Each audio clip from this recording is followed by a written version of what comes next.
병수가 간다! 우기도 낀다. 죽지 않고 살아 돌아온 병수가 간다 코너예요. 네, 아니 살아 있었네요. 그럼요. 네, 죽지 않습니다. 여러분의 열화와 같은 성화 덕분에 살아 돌아와가지고. 안녕하세요. 영등포요정 강병수입니다. 저는 오늘 강병수 기자를 도와주러 그럼요. 정현입니다. 오늘 철저히 저의 조수 역할에 네. 충실하시길 열심히 부탁드릴게요. 네. 저희가 어제 녹화를 했는데 어제 녹화에 조금 부족한 점이 많다. 아니 근데 중요한 분을 빼놓고 했다는 그렇죠. 걸 제가 뒤늦게 깨닫고 네. 녹화 다 끝난 날 알았어요. 어떡하지 하다가 야, 빨리 내일 다시 보자. 저희가 급하게 모셨습니다. 네, 오늘은 여러분이 다 알고 있는 스스로 좀 소개를 해주시죠. 너무 힘들고 일단 너무 일이 많았거든요 오늘 오전 오후에. 아 일은 저희 다 많았어요. 그래서 진짜 급박하게 오느라고 제가 이제 또 적응함이 없는데 네, 안녕하세요. 저는 사회부의 이화진이라고 합니다. 우리한테 얘기할 땐 바로 있어. 저희가 이게 지금은 급하게 이렇게 자리를 마련한 이유가 엠번방 사건, 이게 앞에 조금 웃으면서 편하게 이야기를 하려고 했는데 사실 다른 주제는 편할 수가 없는 그렇죠. 주제여가지고 엠번방 사건을 열심히 평소와 같이 열심히 취재를 하고 있는 이화진 기자를 모셔가지고 좀 얘기를 들어보려고 하고 있습니다. 좀 이제 최근에 처음으로 좀 우리가 유일하게 의미 있는 보도를 어제 했기 때문에 그 얘기를 오늘 여쭤볼 거죠. 네. 이걸 처음으로 밝힌 건 수사기관도 언론도 아니었습니다. 디지털 성범죄를 고발하기 위해서 뭉친 2명의 대학생이었는데요. 추적단 불꽃으로 불리는 이 대학생 취재단 이화진 기자가 만나봤습니다. 2019년 7월에 처음 딱 들어갔는데 그 7월부터 8월 한 달 동안은 거의 하루에 4시간에서 5시간 정도 본 것 같아요. 탐사 취재 공모전을 준비하던 대학생 2명이 N번방의 실체를 알게 된 건 지난해 7월. 기성 언론 그 어느 곳도 N번방에 주목하지 않던 때였습니다.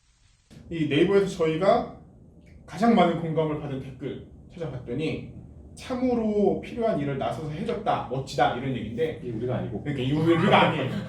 알고 봤더니 우리가 아니에요. 네. 이걸 한 분들이 따로 있어요. 이름이 뭐죠?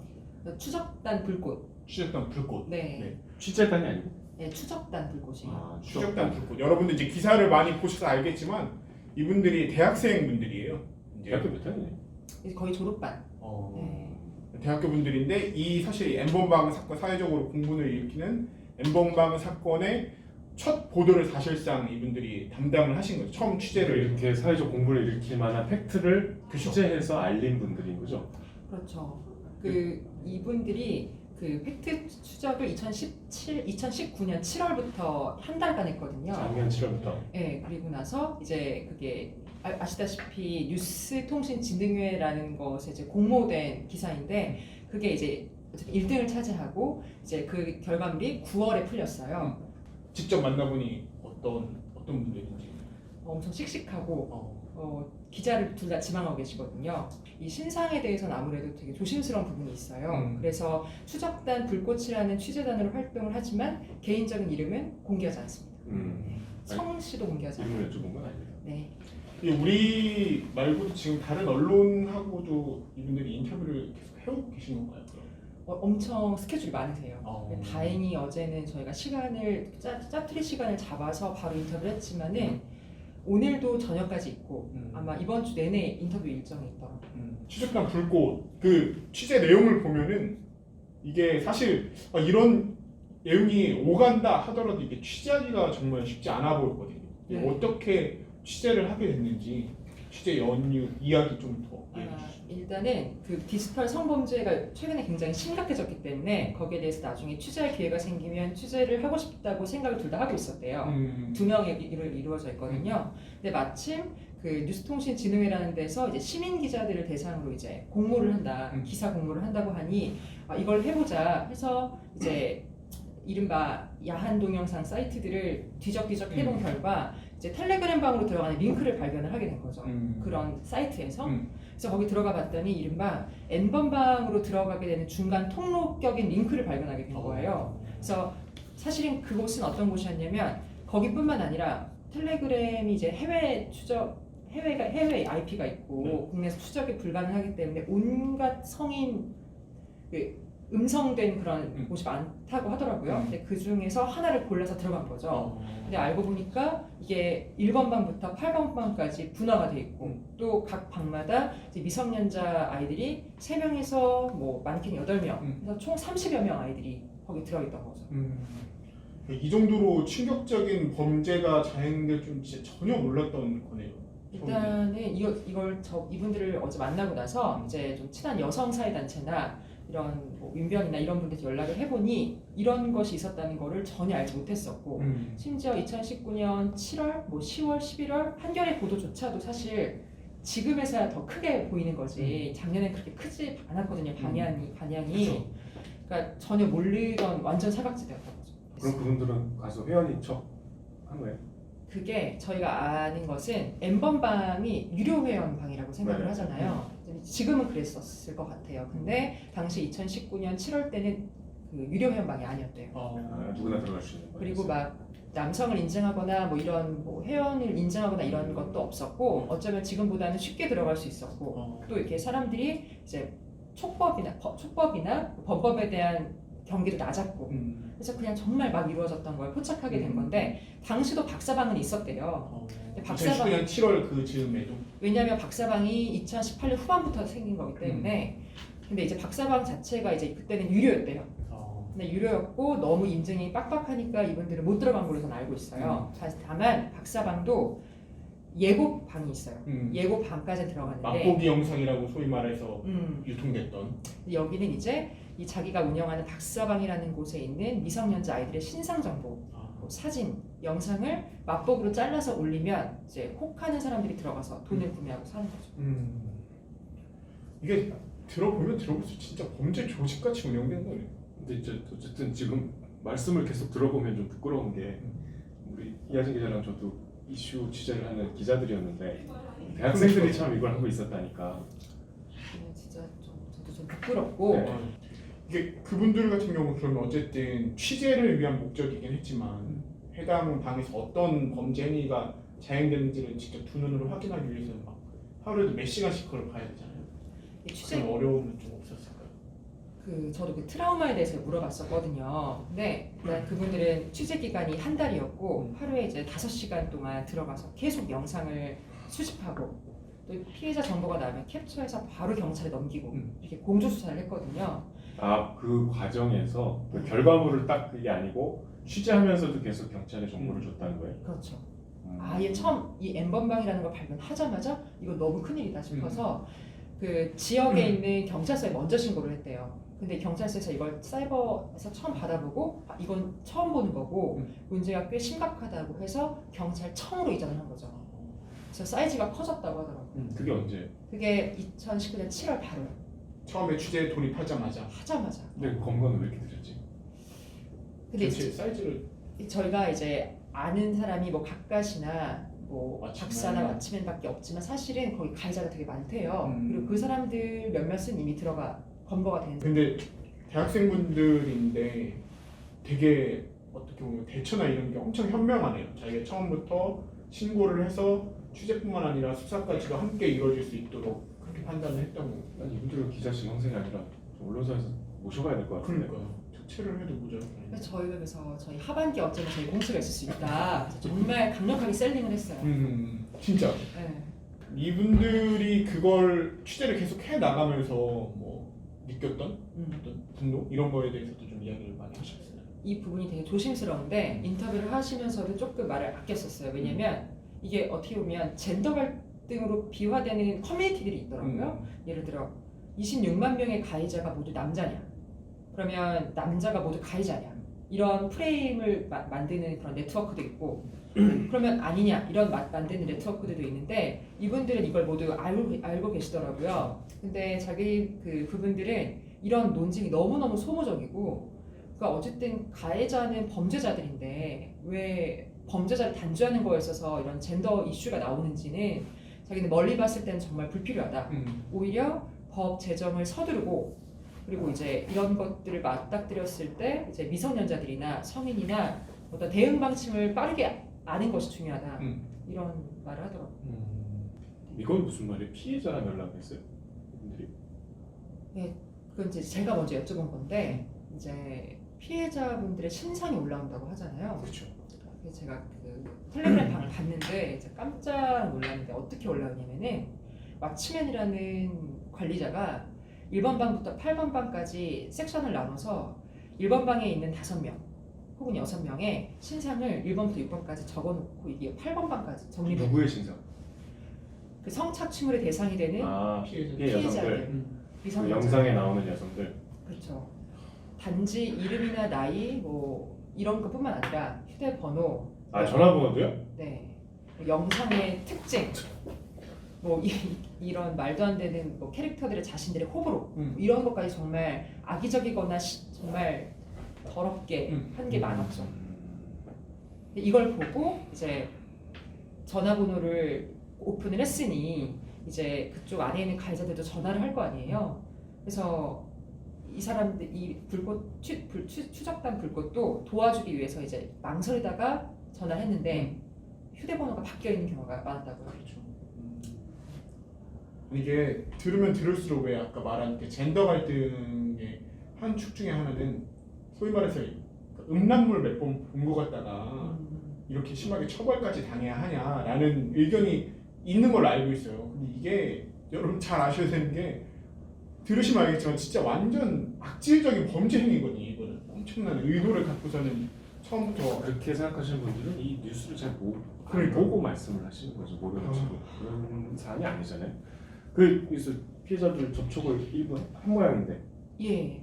뭐 어떤 반응이었대요? 네, 이제 미성년자들은 전화를 했을 때 번호가 대부분 바뀌어 있었고 이제 그런 파생방 중에 어떤 게 있었냐면 성인 여성분들 중에 SNS에 자기 사진을 그냥 뭐 친구들이랑 나누기 위해서 업로드를 하잖아요. 그럼 그 사진을 그냥 아무 동의 없이 팔로잉을 해서 캡처를 한 다음에 올리는 거예요. 지인 능욕이라고 해서 이제 딥페이크라는 어플을 써서 포르노그래피 영상을 그 얼굴에 삽입을 해가지고 만드는 거, 그러니까 지인 능욕인데 그 피해가 정말 상상도 못할 만큼 많대요.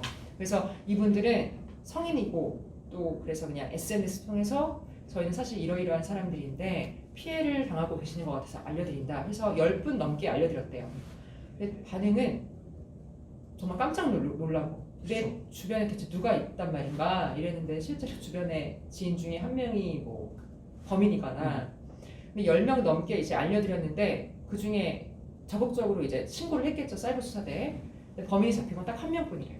그러니까 이거는 이 사안은 다 좀 다른 얘기네요. 텔레그램방 그게 아니고 네, 조금 다른 얘기. 딥페이크에서 이른바 지인 능욕 그 동영상에 등장했다는 사실을 알려준 거네요. 그렇죠. 근데 저도 이걸 취재를 하면 할수록 N번방과 그런 다른 방, 파생방의 차이를 두면 안 될 것 같아요. 맞아요. 왜냐면 아까 제가 말씀드렸듯이 N번방으로 들어가는 링크가 있는 통로방이 있다고 했잖아요. 거기에 이런 것들이 아주 많이 공유가 돼요. 여러 개가 그냥 사실은 이게 N번방처럼 기사화가 크게 안 됐을 뿐이지 들어가면 그게 기사가 되는 그렇죠. 그런 거고. 사실 같은 의미에서 소위 말하는 성착취물이라는 거는 그 영상을 만드는 목적이 그 파생방에다 올리려고 하는 거예요. 그걸 올려야만이 그 방에 계속 체류하면서 음란물을 볼 수 있어요. 내가 뭘 생산을 해야 머물 자격이 생기는구나. 네. 그리고 이건 제가 너무 충격적이어서 오늘 디지털에도 썼지만 미성년자 N번방 피해자들이 그런 상태로 사진과 영상을 찍어서 올리잖아요. 몸에 노예라거나 말도 안 되는 표식을 볼펜이나 칼로 문신을 하고 뭐 말도 안 되는 영상을 찍어 올리는데 얼굴이 다 나온 상태에서 이거를 사진으로 만들어서 마치 우리 카카오톡 이모티콘 짤방처럼 상업적으로 만들어요. 이걸 돈을 파는 건 아니지만 텔레그램 방에서 저희가 뭐 웃는 이모티콘을 그냥 보낼 수도 있잖아요. 그런 것처럼 방마다 이모티콘을 자기들이 만들어요. 그래서 그냥 웃고 노는 얘기를 하다가 갑자기 그런 이모티콘을 보내던가 아니면 다른 방에 가서 친구들이랑 얘기하다가 그런 이모티콘을 그냥 보내던가 피해자들의 모습을 이모티콘을 만든 걸 그냥 전신과 얼굴이 다 나오는 거예요. 그 노예라고 쓴 건 실제로 그렇게 문신을 한 건 아니죠? 볼펜으로 쓰거나 칼로 칼? 네, 그 실제 몸에다. 네 실제 그 벗은 몸에다가 그렇기 때문에 N번방이 닫혀 있다고 하더라도 다른 텔레그램 방에서 그런 이모티콘들이 수도 없이 재생산이 되고 멈추지 않는 거죠. 지금 이 순간에도 그런 범죄가 계속 자행될 수도 있다는 거죠. 네, 그렇죠. 믿고 싶지 않아서 계속 대묻게 되네요. 이게 처음으로 이걸 어쨌든 기성 언론에서는 공식적으로 수면 위로 떠올렸던 한겨레 김한 기자 같은 경우에는 신변의 위협을 받기도 했다 이런 얘기를 했어요. 이 두 분들은 어떻게 보면은 그런 신변 보호에서 더 취약할 수도 있는데 위협이나 이런 걸 협박 받지는 않으셨나요? 그분들한테 그래서 여쭤봤어요. 그럼 위협을 받냐? 그래서 최대한 조심하고 있다고 하더라고요. 예를 들어서 익명으로 활동을 하고 그리고 얼굴이 나오지 않게 그분들이 유튜브 채널을 만들었어요. 추적단 불꽃이라고 아직 업로드된 게 4분짜리 2개밖에 없는데 얼굴이 나오지 않고 상반 신반 잘라서 목소리만 나와요. 이렇게 한다던가 어제 인터뷰했을 때는 마스크를 쓴 채였지만 눈도 가려달라고 하더라고요. 저는 왜 그런지 몰랐는데 눈을 마스크 쓴 채로 눈만 공개가 돼도 그거를 만들어서 찾아내거나 마스크를 벗긴 얼굴을 어떻게든 만들어서 딥페이크로 또 그걸 지능 용처럼 만드는 거예요. 이 옳은 일을 하고도 어떻게 보면 약간 지금 숨어 있어야 되는 그런 상황이니까. 네. 그렇게 숨어 있어야 된다는 거는 지금도 그런 위협이 실존한다는 거잖아. 그렇죠. 그런 위협을 느끼고 이제 더욱더 조심하는 지금 거죠. 이렇게 엠번방이라는 존재가 까발려져서 사회적 이슈가 됐는데도 그런 세계는 여전히 돌아가고 있다는 거잖아요. 제가 이제 기사를 쓸 때 지금 엠번방이 남아있냐고 물어봤는데 수사가 진행됐으니까 몇 가지는 폭파가 됐겠죠? 근데 하나가 남아있더라고요. 아직 폭파가 되지도 않은 상태로 물론 업데이트는 얼마 전에 멈췄지만 이전에 업로드됐던 모든 영상이나 사진들은 그냥 그대로 지금 들어가서 캡처하면 다 볼 수 있는 거예요. 불안하지도 않나? 그러니까 거기 그 방에 들어가 있는 분들은 그렇게까지 해서 그 방을 남기는 이유가 뭐예요? 이제 텔레그램이라는 자체가 너무 해외 IP고 안심을 하는 건가? 안심을 걸릴 리가 하는 없다. 것도 있는 것 같고 또 막상 저희 스토킹 취재해봤을 때도 알지만 형량이 너무 터무니없이 낮아서 예를 들어 이번 같은 경우에는 대통령께서 직접 엄벌을 약속했고 또 지금 국회의원들이나 단체가 많이 나서고 있으니까 조금 더 엄한 벌에 처해질 거라는 기대는 하지만 이 전 같으면 전혀 그런 경각심이 없잖아요. 그래서 그러잖아요. 이 직접 그 현장에서 그 방을 어쨌든 이 추적단 불꽃은 오랫동안 봐왔잖아요. 사람들이 요구하는 게 영상물을 직접 제작한 사람 말고 그냥 단순 참여자 혹은 관전자들도 처벌을 하라라는 요구가 계속 나오고 있는데 현장에서 직접 보면은 그 사람들 역시도 처벌을 해야 할 어떤 이유가 좀 확인해 볼 수 있을까요? 그 예를 들어서 그 캡처본을 봤을 때 저희가 사람이 누가 아파서 쓰러져 있거나 다쳐서 피를 흘리고 있는데 지나가면 방조잖아요. 근데 이 사람들은 공지사항에 미성년자 여자 아이들을 협박해서 얻어낸 영상이라는 걸 다 보고서도 올라오는 걸 돈을 내고 보고 방조한 거잖아요. 저는 그렇다고 생각해요. 아마 모든 기자들이나 다른 분들도 그렇게 생각할 아니, 거라고. 가만히 있으면 안 된다면서요? 뭐라도 올려야 된다면서요? 그런 게 있어요. 파생방이나 그러니까 대체로 이루어지는 음란물이나 성착취 영상이 올라오는 방들은 뭐 카카오톡이든 오픈 채팅방이든 텔레그램이든 내가 계속 똑같은 부류의 사람이고 또 나는 이 단체를 유지하기 위해 난 아주 가진 노력을 하고 있어라고 날 증명하려고 올려야 돼요. 근데 이거는 초기방이에요. 근데 유료방은 그럴 필요는 없어요. 유료방은 돈을 냈기 때문에.